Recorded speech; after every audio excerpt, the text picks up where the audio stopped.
Irmãos, tendo em vista que nós estamos em um culto temático, estamos em um culto de campanha, mas eu gostaria de ter a liberdade, tomar a liberdade aqui de pregar a vocês um texto que está fora do tema, mas é concernente ao tema que fora proposto. Todas as vezes em que você escuta o nome de Isaac sendo ensoado, todas as vezes que o nome de Isaac é citado, o que vem à sua mente sempre é a imagem dele no cume do Moriá com seu pai, olhando nos olhos do seu pai e perguntando: pai, aqui está a lenha, aqui está o altar, o cutelo está aí, mas cadê o sacrifício? Isso demonstra que todos nós, ou na sua grande maioria, somos reconhecidos por alguma história, e a história de Isaac pela qual ele é reconhecido é essa história. A Bíblia diz em Gênesis, ainda no capítulo de número 11, que Deus chama um homem por nome de Abrão. Ele é filho de Terá. O seu pai Terá ele faz esculturas de gesso. A partir do capítulo de número 12 você vai ver que ele vai começar, esse homem chamado Abrão, ao galgar uma caminhada com Deus, uma caminhada regada de fé, obediência e também de altos e baixos. É muito interessante lembrar, e também vale muito a pena lembrar, que Abraão ele é o típico crente que não tem máscaras nele. Porque você vai ver que ainda mesmo no capítulo de número 12, o verso 1, o 2 e o 3, é usado por Deus para fazer promessas a ele. E no verso de número 8 do mesmo capítulo 12 de Gênesis, a Bíblia diz que Abraão levanta o seu primeiro altar. É legal, é interessante e é admirável que este homem, depois de escutar a voz de Deus, ele vai começar uma caminhada que é muito admirável.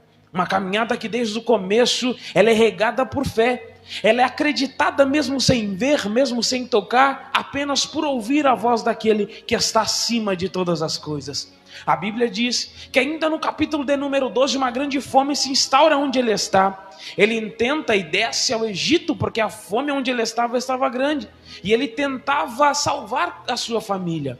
Chegando ao Egito, a Bíblia diz que ele vê e realmente reconhece que a sua esposa Saraí, ela era uma mulher muito bonita, e por isso ele talvez correria risco de vida. Então ele faz um combinado com ela. Qual é o combinado, Valdemar? Eu vou dizer que você é minha irmã, que você é minha prima, que nós somos parentes, e assim eles não me matarão para ficar com você. Ora, assim sucede, assim também acontece. Ele mente quando ele chega no Egito, mas não demora muito, e a Bíblia diz que os homens que estão naquela região, uma doença ataca eles, e eles descobrem que o que está acontecendo ali, nada mais é e nada menos do que a mão de Deus pesando por algo que eles tinham feito. Parando e analisando, eles começam a analisar e eles vê certa feita pela janela do palácio que Abrão brinca diferente com Saraí. A sua intimidade é demasiadamente grande e ampla, e essa não era uma intimidade de parente, mas sim uma intimidade de marido para com mulher. Então o rei daquela época desce a Abrão e diz: por que você fez isso conosco? Por que você mentiu? Olha, quão terrível que nos sucedeu. Faça o seguinte: pega tudo que você tem, pega toda a tua casa e sobe novamente para o lugar da onde você desceu. Assim sucede e assim também acontece. Ele vai começar a galgar uma caminhada onde ele vai começar a demonstrar que a depender de Deus não é uma questão de quem é forte, não é uma questão de quem é bom, é uma questão de sobrevivência. Depois de errar, depois de mentir, ainda no capítulo de número 12, no capítulo de número 13, ele tem uma atitude que é diferente daquilo que normalmente nós acharíamos que era o certo.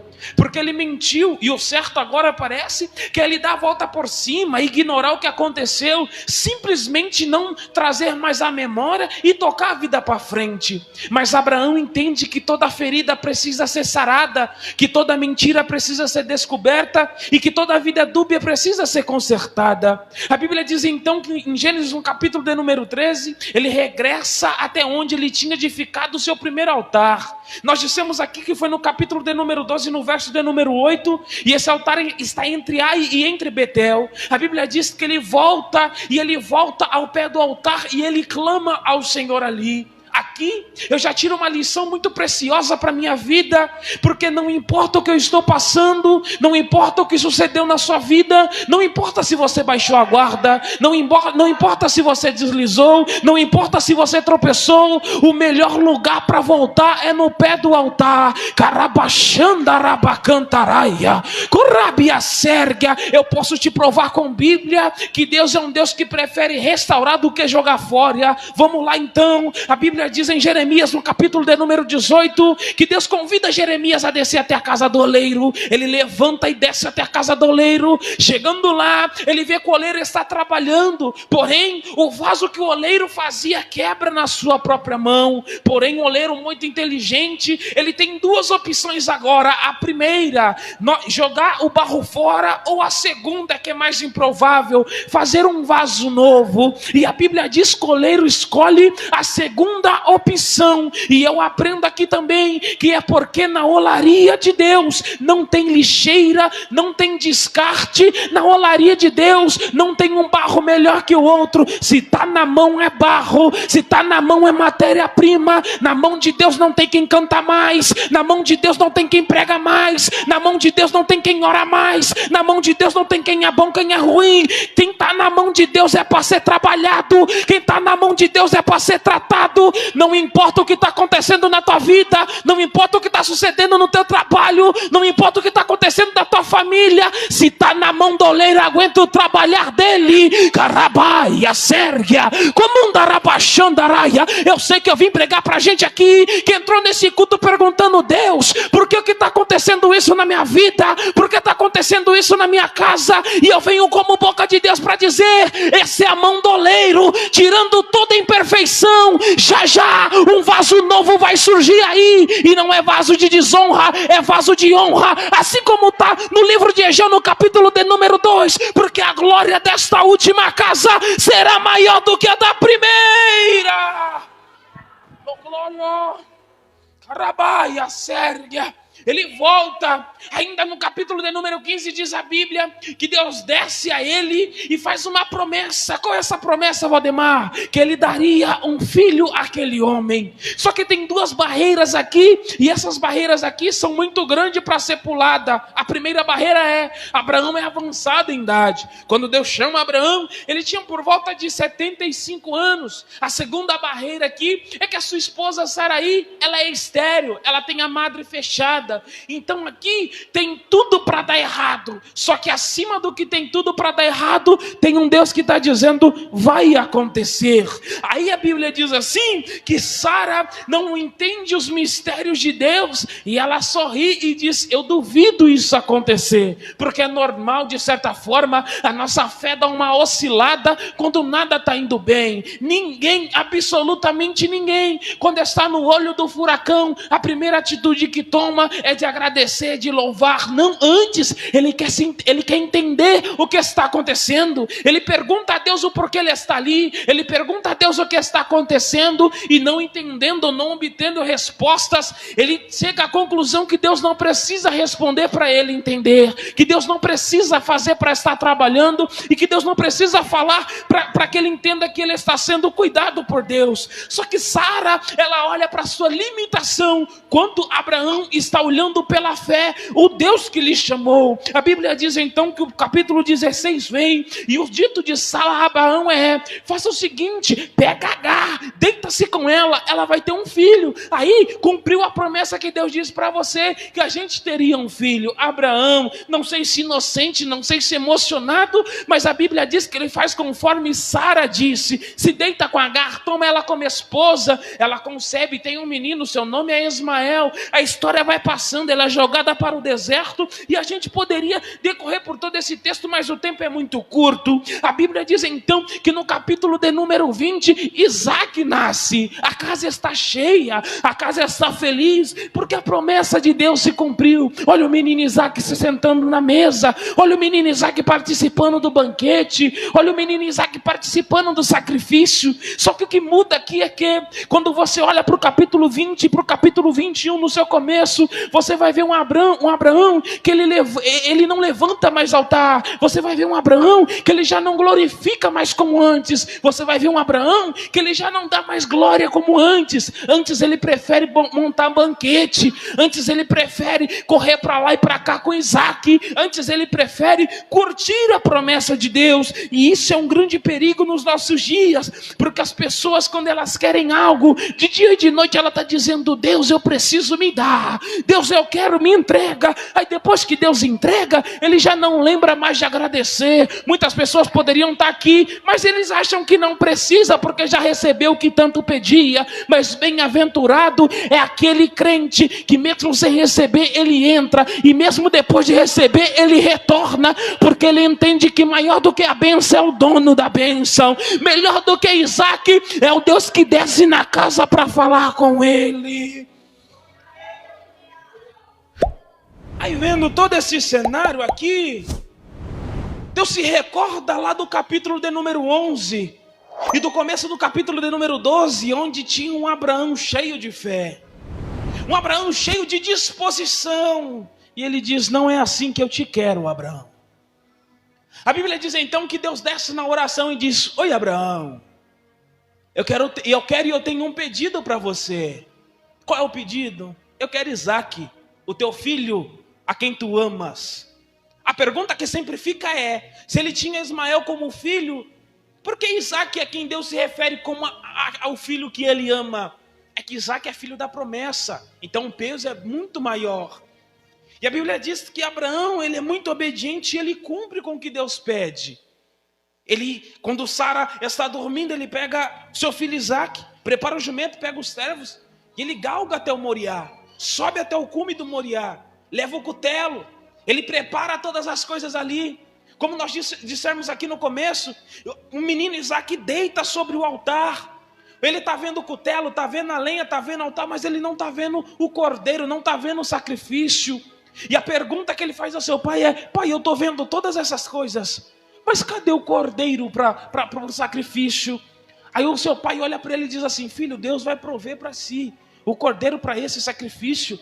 O escritor das cartas aos Hebreus diz que Abraão acreditava que depois de entregar Isaac, Deus ressuscitaria o menino novamente. Só que Abraão se esqueceu que Deus não é um Deus que recebe sacrifício de sangue humano. Deus não é como os deuses do outro lado, os deuses de gesso que o seu pai construía.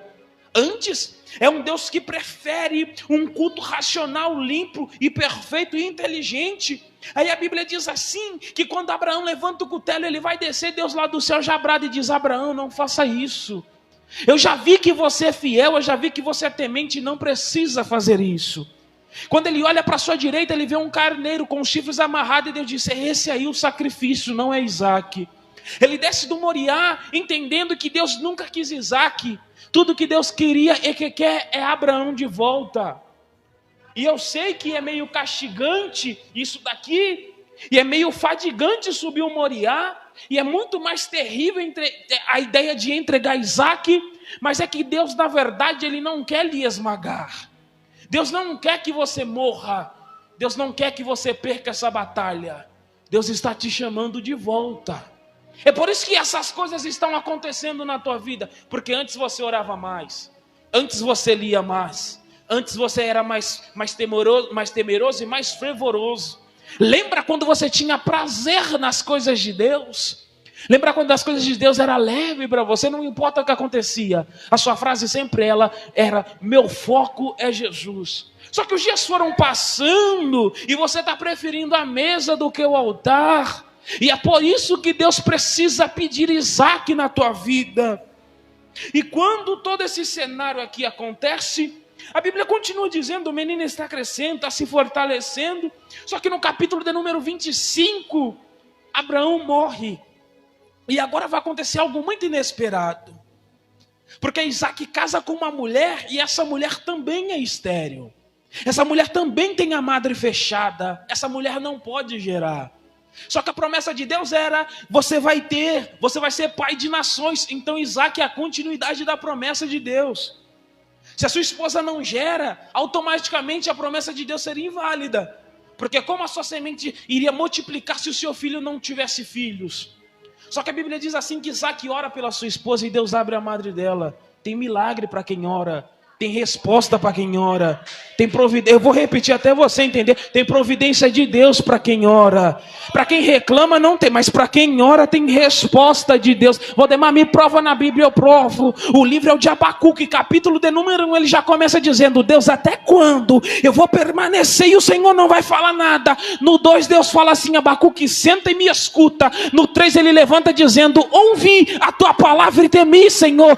Aviva a tua obra. Não só isso, mas ainda que a figueira não floresça, ainda que não haja fruto na vide, ainda que o produto da oliveira minta, ainda que dos currais as ovelhas sejam arrebatadas, todavia eu me alegrarei no Senhor, no Deus da minha salvação. Valdemar, não entendi. Você pode ter entrado aqui com questionamento, mas depois de sentar para ouvir Ele, você vai levantar e vai entender que melhor é o pouco com Deus do que o muito sem Ele. Melhor é Isaac em cima do altar do que Abraão sentado no banquete. Deus está olhando de cima e está dizendo: rapaz, eu te contemplei, foi eu quem permiti esse momento, foi eu quem permiti essa prova, só para dizer para você: volta de novo, eu estou com saudade. Volta de novo porque eu estou com saudade. Volta de novo porque eu estou com saudade. Orabaia, Sérvia. O seu pai morre, ele ora, Deus abre a madre da sua esposa, ele tem 2 filhos. É Jacó e Esaú.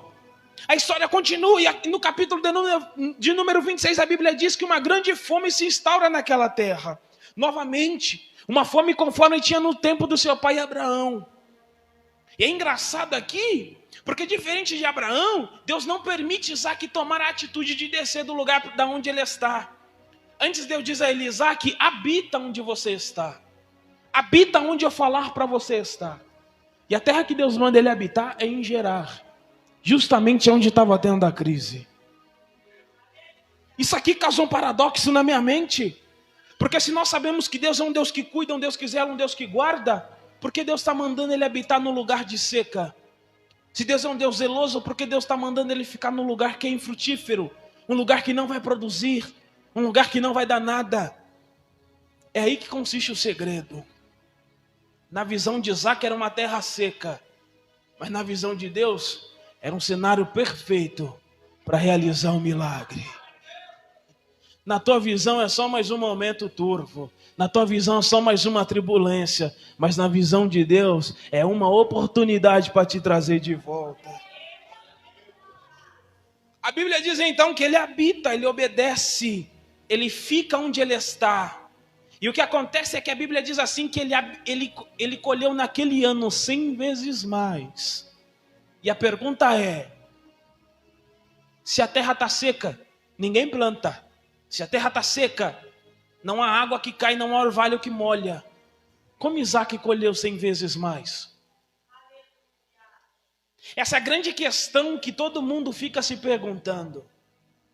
Eles olham para você e se perguntam: como é que está aguentando tanta coisa assim? Como é que ela continua de pé mediante a tantas lutas e tantas provas? Algumas pessoas se foram, algumas portas se fecharam, mas a grande dúvida do ser humano sempre é essa: como é que ela aguenta tanto? Mas o nosso Deus é um Deus de resposta.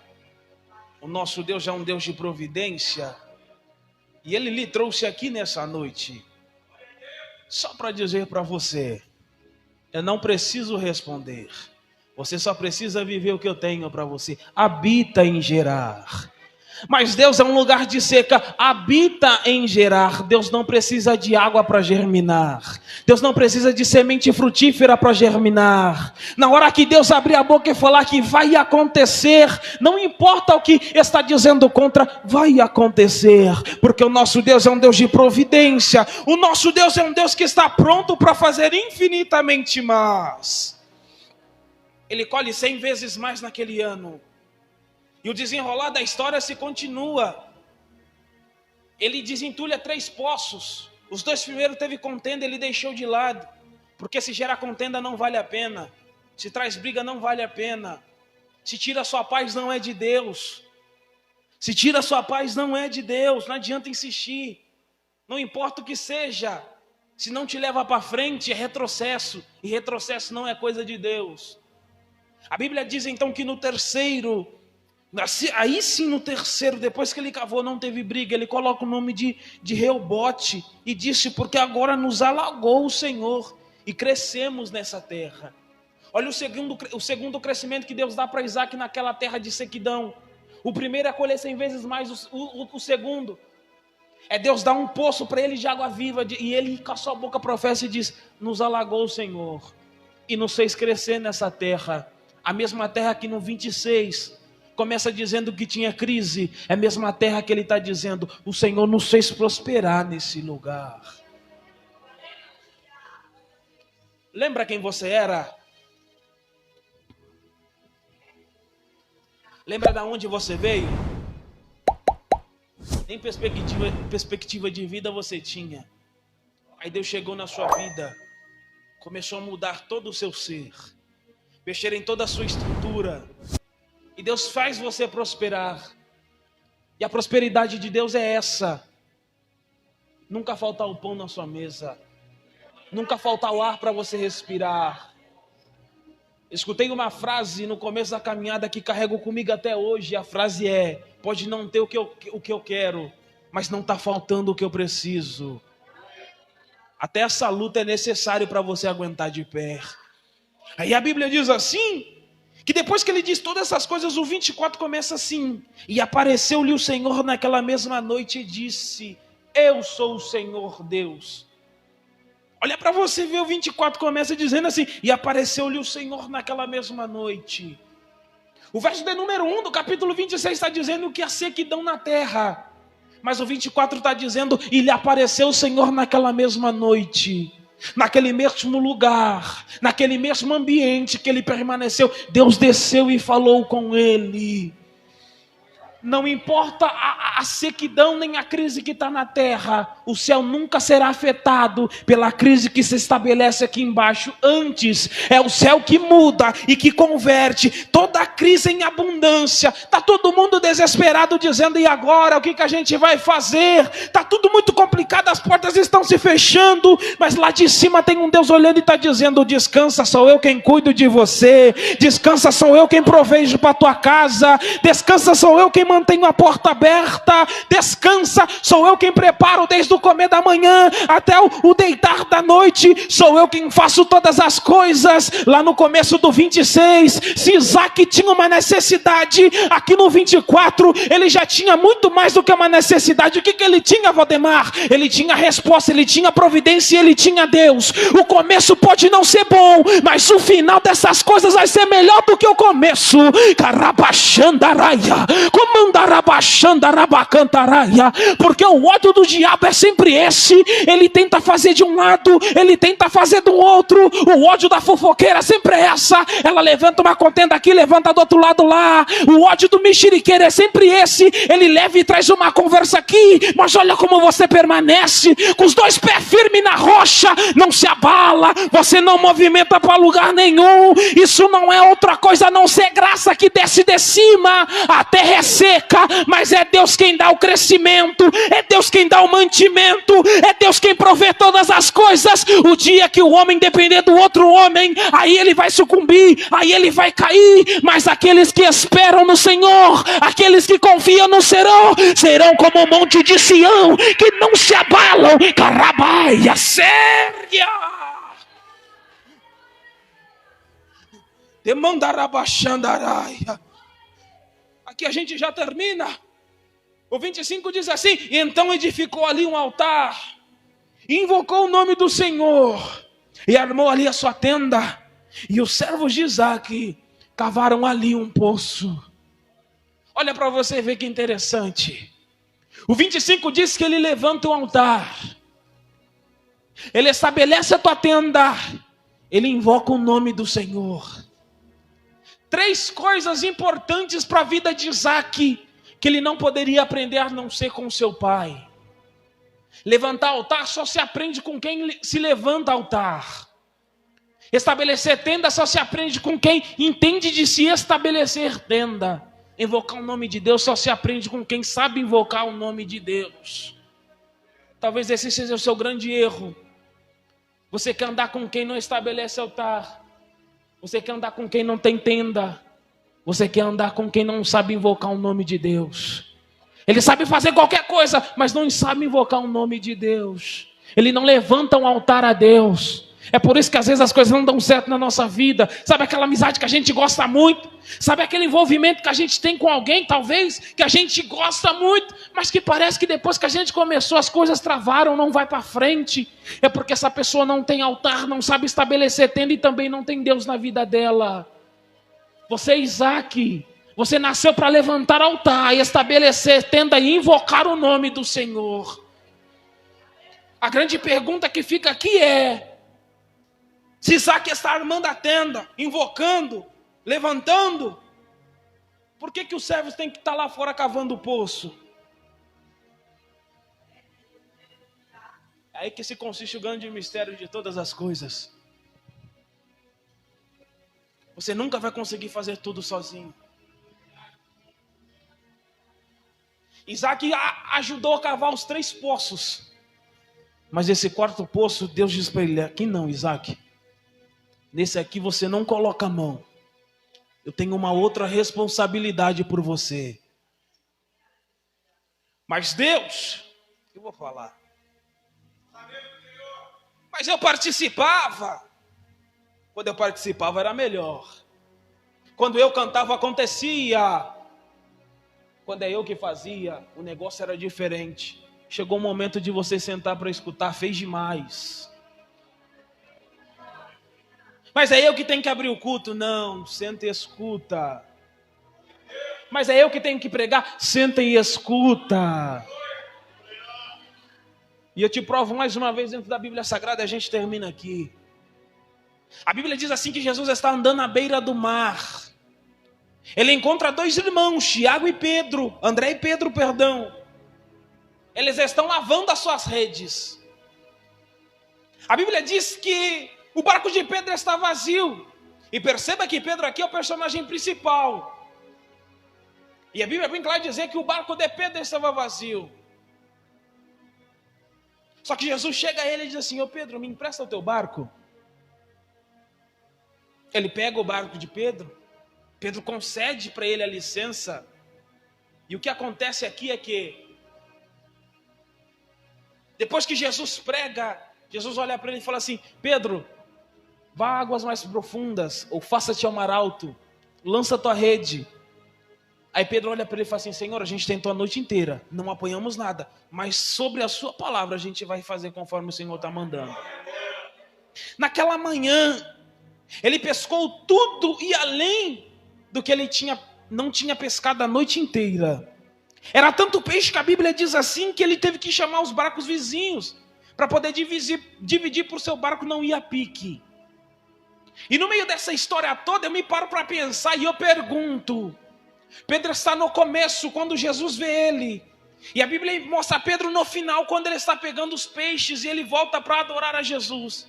Mas aonde Pedro estava no meio da história? Se Jesus está sentado falando com a multidão, é culto. E se é culto, aonde Pedro está? Com toda certeza Pedro não ficou em casa. Com toda certeza Pedro não deu desculpas para levar a rede embora. Pedro sentou, escutou, brotou a fé dentro dele. Aí sim ele pode se levantar para dizer: segundo a tua palavra. O nosso grande problema é que a gente é igual a Pedro, está acostumado com a pesca. A gente entende de pesca, a gente entende de peixe, mas a gente não entende de espera.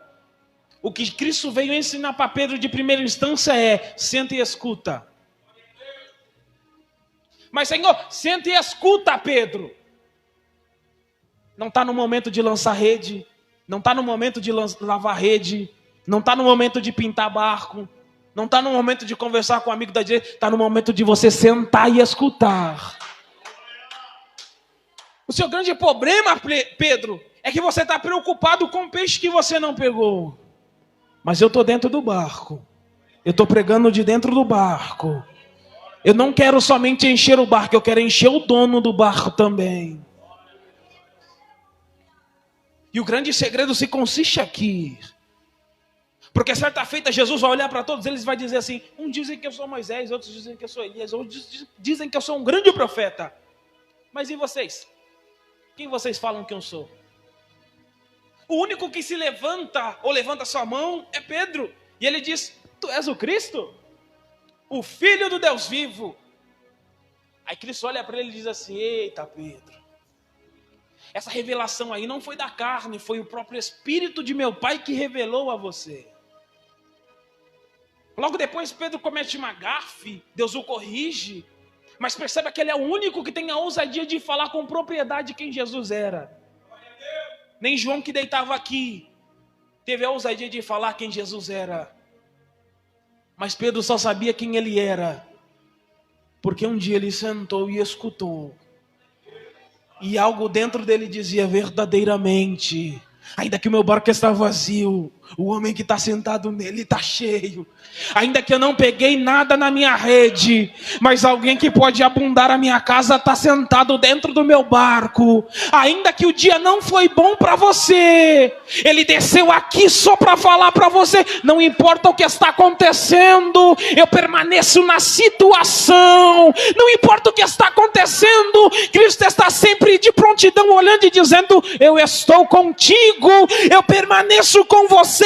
Mas Deus, eu não te escuto, Pai, eu não te ouço, Pai, eu não te sinto, mas eu permaneço aqui. É momento de você sentar, me escutar e entender que ainda que eu não faça, eu continuo sendo. Ainda que eu não mude, eu continuo sendo. Eu queria dizer para alguém aqui que entrou perguntando para Deus: Deus, quando eu vou ver o mover da tua mão? Quando eu vou ver minha casa te servindo? E a resposta de Deus para você nessa noite é: ainda que eu não faça, ainda que os seus olhos não vejam, eu estou trabalhando. Ainda que não está aqui dentro, está lá em casa com vida. Ainda que não está aqui dentro pegando a palavra, está lá, vai todo dia, levanta cedo, trabalha e volta para casa com vida e com saúde. Ainda que teus olhos não vejam a salvação, a tua mão está vendo a proteção de Deus, dizendo: nenhum mal toca, nenhum mal sucede, ninguém te rabaia, sérvia.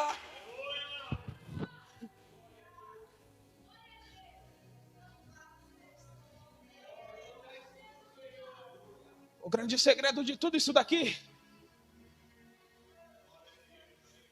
é que Deus estava lá de cima olhando para Isaac, dizendo: Isaac, até o 25 Abraão estava com você. Até o 25 Abraão ele fazia por você. Mas o 26 chegou. E agora é a sua vez de fazer. No começo, eles te visitavam, mas está na hora de você começar a visitar. No começo, eles que te amparavam, mas agora chegou o momento de você começar a amparar também alguém. Porque se Isaac não assume a postura de responsabilidade, o capítulo 26 seria de derrota. Se você não assumir o personagem de Isaac aqui e assumir a responsabilidade do momento, tudo que vai acontecer é fadiga, é desastre, é morte, é sequidão instaurada no meio da tua casa e da tua família. Mas leve esse exemplo com você. Não dependa da situação. Confie no Deus que está acima da situação. Não dependa da mão humana, ainda que as suas mãos não, ainda que seus olhos não vejam a provisão. Deus lá de cima está olhando para você e está dizendo: eu estou contigo. Te serve de consolo? Eu estou contigo. Te serve de ânimo? Eu estou contigo.